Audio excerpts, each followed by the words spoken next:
சாரே இந்த கதையை இப்படி பார்த்துட்டு அவரே படத்துக்குள்ளார அப்படி ஒரு டைட் பாட்டு வச்சிருக்காருன்னு தான் எனக்கு தோணுச்சு. ஊரார் சிரிப்பார்கள் விளையாட்டு கல்யாணமே அப்படின்ற ஒரு பாட்டு.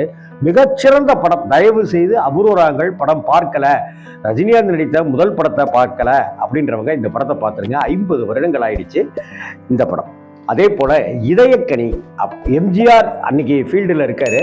எம்ஜிஆர் அவர்கள் நடித்த இதயக்கனி, இந்த காலகட்டம்லாம் எம்ஜிஆர் சிவாஜி காலகட்டம் தான். எம்ஜிஆர் படங்களும் வந்துட்டு இருந்துச்சு, சிவாஜி கணேசன் படங்களும் வந்துட்டு இருந்துச்சு.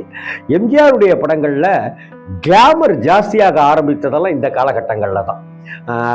மஞ்சுளாவை அறிமுகப்படுத்தினாரு, லதாவை வைத்துக்கொண்டு கிளாமர் பண்ணாரு, மஞ்சுளாவை வைத்துக்கொண்டு கிளாமர் பண்ணது, அதற்கு முன்னாடி ஜெயலலிதாவை வச்சுக்கிட்டு கிளாமர் பண்ணது. இந்த இதயக்கனி படத்துல ஹிந்தி நடிகை ராதா சலூஜா அப்படிங்கிற ஒரு நடிகையை வச்சுட்டு பண்ணாரு, கிளாமர் பண்ணியிருப்பாரு எம்ஜிஆர்.